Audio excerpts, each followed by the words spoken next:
Aimeriez-vous être capable un jour de pouvoir donner $1 million ou $1 million ou $100 000 ou 100 000 euros? Alors, dans cet épisode, nous allons découvrir comment et pourquoi. Alors, à tout de suite.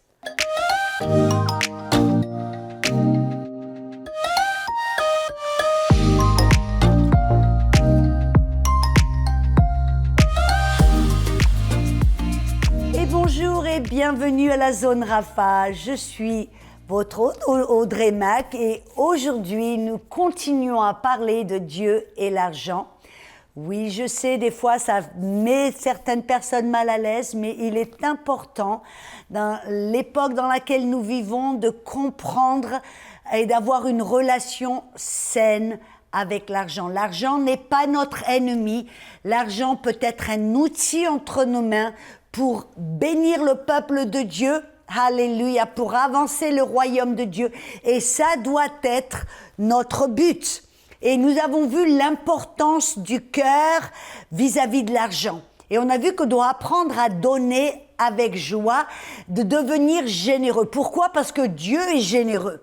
Amen. Dieu a tant aimé le monde qu'il a donné. Et donc, toi et moi, nous devons apprendre à être des imitateurs de Dieu. Amen. Alléluia. De donner parce que nous voulons être comme Dieu. Un Dieu qui donne, qui s'est donné lui-même. Amen. Et savez-vous que Jésus observait la manière dont les gens donnaient? Il y a eu un moment où il était au temple avec les disciples et il s'est mis à l'écart un peu à côté, puis il regardait et il observait comment les gens donnaient. Il regardait, les gens venaient et à l'époque c'était intéressant parce que ils avaient comme des grandes outres en métal, je ne sais pas si c'était en airain ou bref. Et les pharisiens connaissaient l'art de jeter leur argent dans les outres et souvent ils donnaient de belles sommes d'argent, mais ils le faisaient d'une manière où ça résonnait fort et tout le monde pouvait voir ou entendre ce qu'ils venaient de donner. Et Jésus, il était là à l'écart et il regardait et il observait et il a vu une petite femme qui n'avait qu'un petit sou à donner, qui apparemment était ce qu'elle avait. Et elle est allée donner sa petite pièce et la mettre dans l'outre. Apparemment, ça n'a fait aucun bruit. Mais ça a attiré l'attitude de cette femme quand elle a donné de son bien, de ce qu'elle avait, et qu'elle a remise dans l'outre. Ça a attiré le cœur de Dieu. Il l'a regardé, il a parlé aux disciples, il a dit, voyez, eux tous, ils donnent en abondance, ils donnent. Mais cette petite femme a donné de son cœur, elle a donné de ce qu'elle avait et de tout son cœur pour honorer Dieu. Et c'est ce qui a attiré l'attention de Jésus. Et c'est ce que, quand on donne, que ce soit qu'on donne notre dîme ou on donne des offrandes, et est-ce que notre cœur et l'attitude de notre cœur attirent le regard de Dieu? Amen, alléluia. Est-ce que l'on donne? On a vu qu'il est important d'apprendre à donner par la foi. C'est-à-dire qu'il y a quelque chose qui se passe dans notre cœur où il y a ce pas de foi. On a vu que c'est nécessaire. On a vu qu'il est important de donner avec joie, une attitude. Non pas en disant « je donne », mais avec rancœur et non, on veut donner avec joie en se disant « Ouh, je vais être un outil entre les mains de Dieu, je vais être la réponse à la prière de quelqu'un » ou on donne avec joie. C'est l'attitude qu'on doit avoir. Amen. Parce que la Bible nous montre quelque chose d'important. Si on ne donne pas avec la bonne attitude et on ne donne pas avec amour, nos dons ne valent rien du tout. Je dis Audrey, mais non. Comment cela peut-il être, enfin? Mais c'est ce que l'apôtre Paul nous enseigne dans 1 Corinthiens 13. Vous vous rappelez le chapitre de l'amour? Qu'est-ce que Paul nous a révélé dans le verset 13? Il dit, même si je distribuerai tous mes biens pour la nourriture des pauvres, qui apparemment c'est une bonne chose, vous êtes d'accord. Il dit, quand je livrerai même mon corps pour être brûlé, si je n'ai pas l'amour, cela ne me sert de rien. Ah! Cela fait mal, n'est-ce pas? Mais c'est exactement pourquoi j'enseigne ce que j'enseigne. Nous devons apprendre à donner par amour pour Dieu et par amour pour les autres. Et je voudrais toucher un petit point, parce que souvent j'ai vu dans l'Église, quand je dis l'Église, je dis le corps du Christ en général,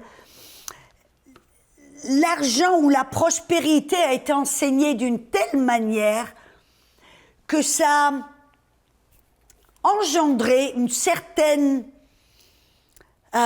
comme égocentrisme, si je peux le dire ainsi.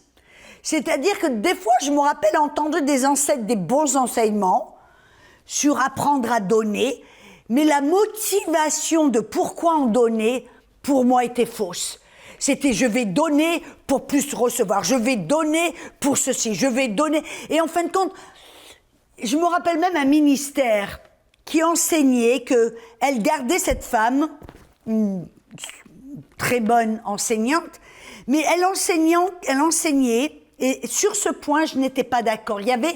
Je ressentais comme un malaise à l'intérieur quand je l'ai entendue dire cette chose. Elle disait qu'elle gardait un petit cahier où elle marquait tout ce qu'elle donnait sur ce cahier parce qu'après tout, elle s'attendait à recevoir le centuple de ce qu'elle avait semé. C'est-à-dire qu'elle gardait un compte de tout ce qu'elle donnait parce qu'après tout, elle allait recevoir pour tout ce qu'elle avait donné. Et apparemment, elle disait aux gens, quand vous semez, vous devez vous attendre, vous allez donner pour recevoir. Et quelque part dans cela me dérangeait. Parce qu'en moi-même, je me disais, si on garde une liste de tout ce que l'on donne, on perd le cœur de ce que l'on fait. C'est-à-dire que on arrête de donner par amour pour Dieu, pour l'honorer, par amour pour les autres, pour leur faire du bien, mais qu'en réalité on donne pour nous-mêmes. Et je sais ce que vous êtes en train de penser, mais Audrey, quand je donne, je devrais m'attendre à recevoir. Oui, ça doit être un fait que l'on sait, parce que Dieu est généreux. Quand on donne, Dieu va nous donner, nous redonner, nous multiplier. Oui, c'est ce que l'on appelle la loi de la semence et la récolte. Je suis d'accord. Mais le pourquoi de ce que l'on fait est important. La motivation de nos actions. Pourquoi est-ce que je fais ce que je fais? Pourquoi est-ce que je donne? Est-ce que c'est simplement pour me faire du bien, pour m'aider à moi? Alors tout d'un coup, notre action devient très égocentrique. Et je veux vraiment vous lancer un avertissement.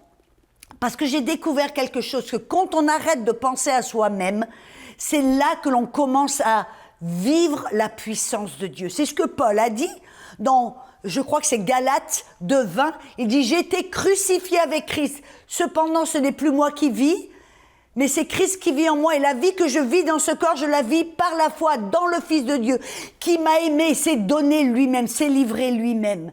On voit là l'exemple de Jésus. Quand il est allé sur la croix, il n'a pas pensé à lui-même.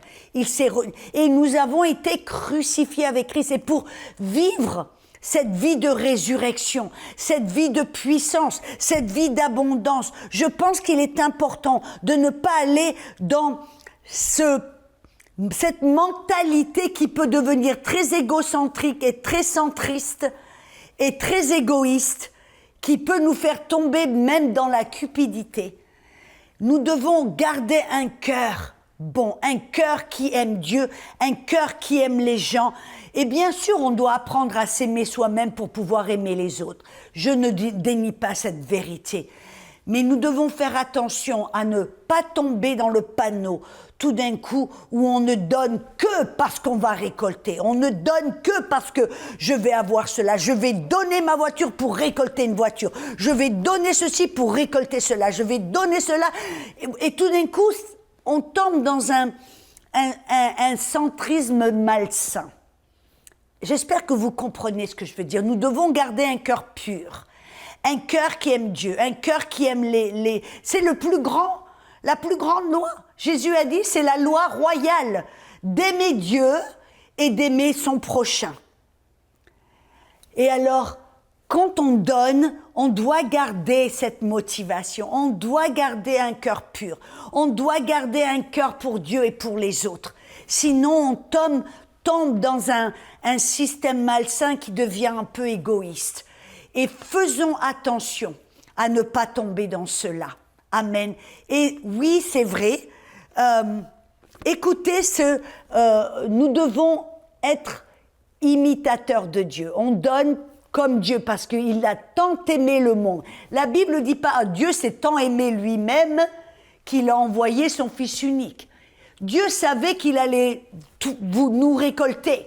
Dieu savait les lois qui étaient en place, que quand on sème, on récolte. Dieu savait tout ça. Mais la Bible dit que Dieu a tant aimé le monde. Jésus est allé sur la croix par amour pour toi et pour moi.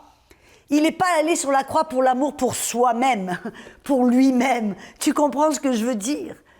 Et donc nous devons garder la même mentalité. Nous devons garder ce cœur pur, avec des motifs purs. Rappelez-vous, c'est ce que Dieu regarde. Le pourquoi vous faites ce que vous faites. Amen. C'est ce qui est bien plus important à Dieu, parce que Dieu veut un cœur qui est pur. Ah, bénis soient les cœurs purs, car ils verront Dieu. Gardez un cœur sans hypocrisie, sans motivation malsaine. Gardez un cœur qui dit, Dieu, je veux donner parce que je t'aime et parce que je veux aimer mon prochain. Amen. Et il se passe quelque chose de magnifique, que quand on donne, même des fois, je veux dire, maintenant, je ne pense même plus à ce que je donne. Je ne garde certainement pas une liste de ce que je donne. Amen. Je veux donner parce que j'aime Dieu, parce que j'aime les gens, parce que je veux être une source de bénédiction. Alléluia. Et c'est là où on veut y être. Amen. J'ai un verset là qui est puissant. Matthieu 5, versets 45 et 48. Il dit, afin que vous soyez fils de votre Père qui est dans les cieux, car il fait lever son soleil sur les méchants et sur les bons. Il fait pleuvoir sur les justes et sur les injustes. Soyez donc parfaits, ou entre guillemets matures, comme votre Père céleste est parfait. J'aime bien que Éphésiens 5:1 dit « Soyez imitateurs de Dieu, comme des enfants bien-aimés. » Amen. Alléluia. Et donc, être imitateur de Dieu, c'est-à-dire qu'on donne par amour pour autrui, par amour pour Dieu. Et quand on commence à faire cela, il se passe quelque chose de puissant. On est récompensé au centuple, on est multiplié, on est béni, tellement béni. On a vu l'épisode précédent qu'on ressent une joie incomparable que rien ne peut remplacer, qui ne peut pas s'acheter, amen. Mais tout d'un coup, on devient imitateur de Dieu parce qu'on garde un cœur pur, un cœur qui aime. Amen. Amen. Et j'aime bien que Paul, on voit par exemple les chrétiens en Macédoine, ils étaient devenus des partenaires avec Paul. C'est un peu, comment dire, on voit que Paul, même il a dit, vous êtes les seuls à partager, à être mes partenaires. Apparemment, Paul n'avait pas énormément de partenaires, c'est-à-dire ceux qui s'étaient engagés pour soutenir, pour pourvoir à ses besoins, pour le soutenir, pour l'aider dans son ministère. Ce qui est un peu déplorable, n'est-ce pas? Parce que Paul s'est tellement donné de lui-même, il a tellement donné, il était un père plus qu'un enseignant. Mais il a félicité ceux qui étaient en Macédoine. Et écoutez bien ce qu'il leur a dit. Regardons dans 2 Corinthiens chapitre 8. On voit dans le verset 1 à 7. « Nous vous faisons connaître, frères, la grâce de Dieu qui s'est manifestée dans les églises de la Macédoine, au milieu de beaucoup de tribulations qui les ont éprouvées. Leur joie débordante, vous voyez, ils ont vécu ce genre de joie, et leur pauvreté profondes ont produit avec abondance de riches libéralités de leur part. Ils ont, je l'atteste, donné volontairement, selon leurs moyens, et même au-delà de leurs moyens. Nous demandons avec de grandes instances où nous supplions, alléluia, destinées la grâce de prendre part à l'assistance destinée aux saints. Et non seulement ils ont contribué comme nous l'espérions, mais ils se sont d'abord donnés eux-mêmes au Seigneur, puis à nous, par la volonté de Dieu.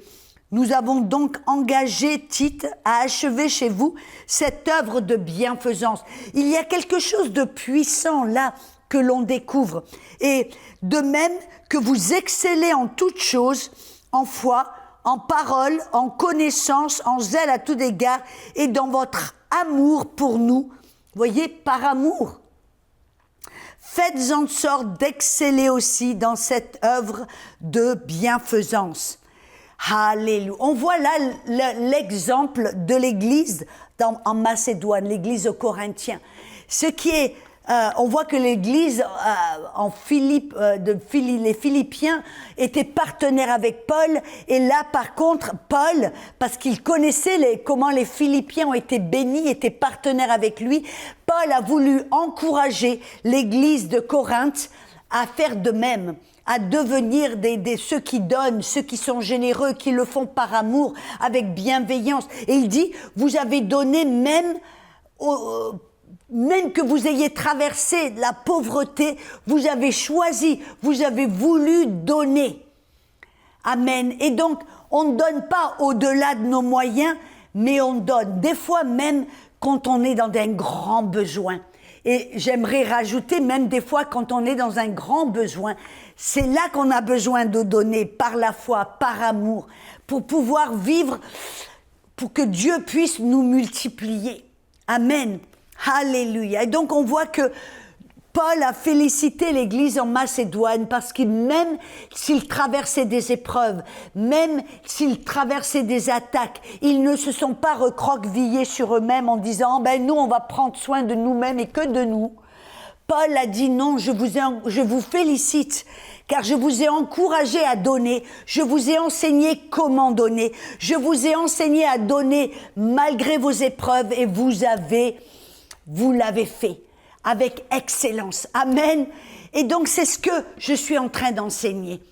Que nous devons apprendre, comme l'Église des Philippiens, comme l'Église des Corinthiens, nous devons apprendre à donner, être excellents dans cette grâce de donner quand on est dans le besoin, quand on est attaqué, quand on est dans les épreuves. Parce que quand on commence à aller au-delà de nous-mêmes, qu'on n'est pas dans l'égocentrisme, mais qu'on met notre regard sur autrui et qu'on dit comme eux, par exemple, ils savaient que les chrétiens en Judée étaient persécutés, alors ils ont choisi de prendre une collecte et de pouvoir donner une certaine somme pour bénir et aider les saints qui étaient en Judée, qui étaient attaqués et persécutés, malgré que eux-mêmes étaient dans une certaine pauvreté, même si eux-mêmes avaient des problèmes, même si eux-mêmes traversaient certaines épreuves, ils ont ôté leur regard de eux-mêmes et l'ont mis pour aider les autres. Et ils l'ont fait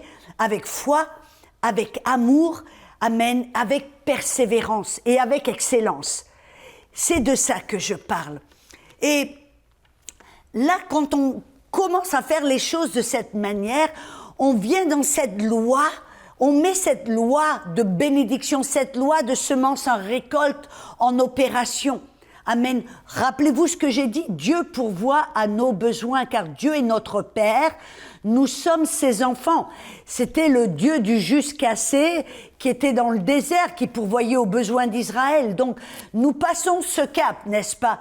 Et nous avons vaincu Jéricho, la peur, et nous passons dans cette terre de miel et de lait, où maintenant nous allons devoir apprendre à semer pour passer au-delà de la dîme. Et c'est ce que Paul enseignait aux Corinthiens, aux Philippiens.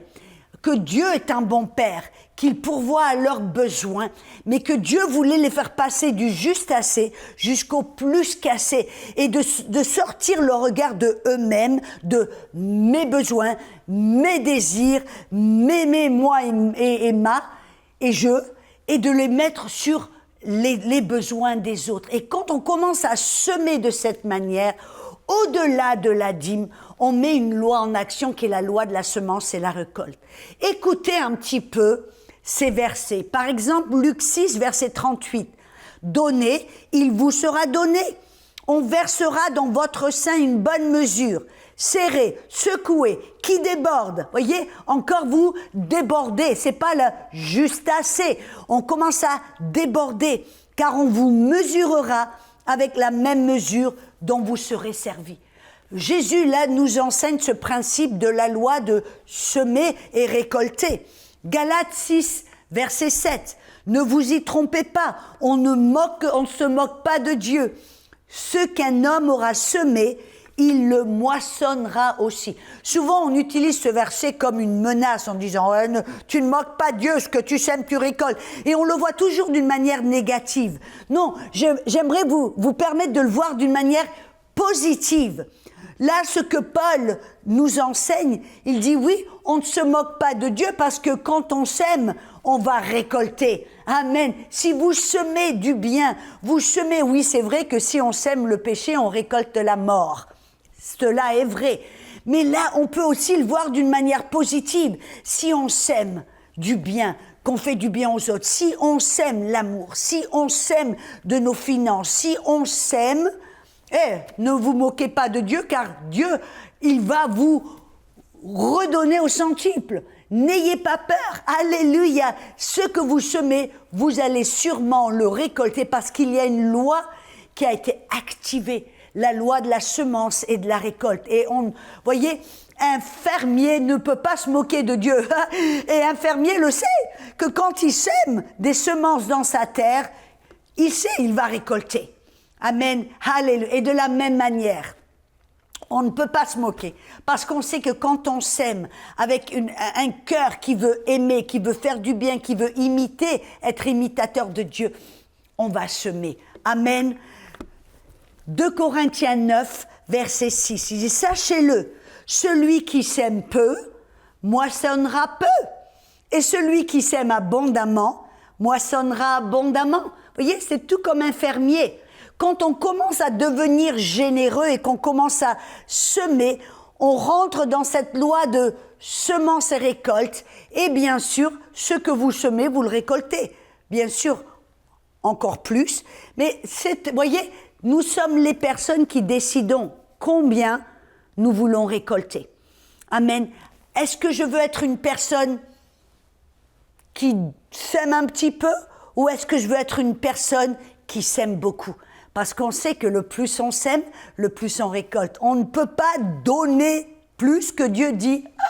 Arrête de semer, arrête de donner. J'en ai pas assez, tu es en train de détruire la banque, les banques, tu es en train de tout détruire là. Non, arrête de donner. Vous n'allez jamais entendre Dieu qui te dit arrête de donner.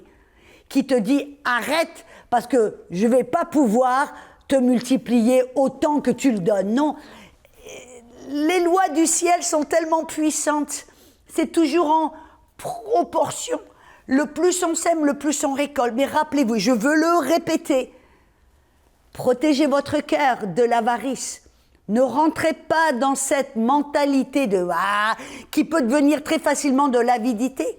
Non, gardez un cœur pur. On donne parce qu'on veut ressembler à Dieu, on veut être généreux, on veut aimer Dieu, honorer Dieu, faire du bien aux autres, avancer le royaume de Dieu. Et si on garde ces priorités en ordre et on protège notre cœur, on va découvrir qu'on ne peut pas donner plus que Dieu. On ne peut pas briser les banques du ciel, entre guillemets. Vous comprenez ce que je veux dire. Et donc quand on commence, on découvre que tout d'un coup, nous sommes les maîtres de notre propre prospérité. Que si on rentre dans ce cycle de générosité et de joie et d'amour, tout d'un coup, les choses commencent à se multiplier, à grandir et le plus on donne et le plus on reçoit. Vous savez, je me rappelle le jour où j'étais à l'église et l'église était en expansion. Il voulait, être sans dette. Il voulait payer pour la construction de l'église, être sans dette, bref, qui est honorable, c'est la Bible. Nous ne devons pas être redevables à quiconque, sauf d'aimer. C'est ce que la Bible nous dit. Et donc, il faisait un appel en disant, nous voulons être sans dette, nous voulons... Et pour le bâtiment de l'église. Et je n'avais que 10 centimes dans ma poche. C'est ce que j'avais. Mais je voulais... Et à l'intérieur de moi, je me sentais mal parce que je me dis, je n'ai que 10 centimes à mettre. Et je me sentais presque un petit peu là, honteuse en me disant, oh, Seigneur. Et je me rappelle que j'ai fait une promesse à Dieu. Je dis, Seigneur, je te donne ces 10 centimes avec tout mon cœur. Ce n'est que ceux... Il dit, mais je te promets qu'un jour, je veux être capable. Certains d'entre vous, vous allez peut-être fermer votre appareil de télé ou bref. J'ai fait cette promesse, j'ai dit, Dieu, un jour, je veux être capable de donner $1 million. J'ai eu ça. Je dis, je veux être capable d'un jour. Mais je savais que pour être capable de donner $1 million, j'aurais les moyens. Ça veut dire que petit à petit, je devrais apprendre à être de plus en plus généreuse. Et le plus Dieu me bénissait, le plus je bénirais les autres. Et le plus je bénirais les autres, le plus le Dieu allait me bénir. Et le plus Dieu allait me bénir. Et vous savez, j'ai commencé ce chemin d'avoir seulement 10 centimes, d'abord de donner ma chaîne d'or, après d'avoir 10 centimes. Amen. Alléluia. J'ai commencé ce chemin avec le Seigneur. Jamais sans compter les pièces, sans jamais dire, ok Dieu, je t'ai donné $100, je m'attends à ce que tu me donnes, je sais pas combien, 100 fois 100, c'est quoi, 1000? Je sais plus, bref, non, 1000, 100 000, bref. Vous voyez, je n'ai jamais compté en disant, ok Dieu, vous voyez comme on garde une petite liste avec tout ce qu'on donne et on s'attend que Dieu nous donne, non, ça c'est même pas biblique. On voit jamais Paul qui dit gardez une liste de tout ce que vous avez donné. Non, Dieu veut que l'on donne de notre cœur sans vraiment même compter, sans même se rappeler. Dieu veut que l'on ait cette mentalité de générosité qui oublie même qu'on a donné. C'est là où Dieu veut nous amener. Et vous savez que alors que j'ai commencé ce chemin, Dieu a commencé à me prospérer et à me prospérer et à me prospérer jusque où je ne suis pas encore à donner $1 million. Oh, je n'en suis pas encore là. Mais je suis sur un bon chemin. Et c'est là où nous devrions être tellement bénis que nous pouvons bénir le peuple de Dieu, bénir les pauvres, bénir et avancer le royaume de Dieu. Et j'aimerais que vous puissiez adopter cette même mentalité. On se retrouve pour un prochain épisode. À bientôt.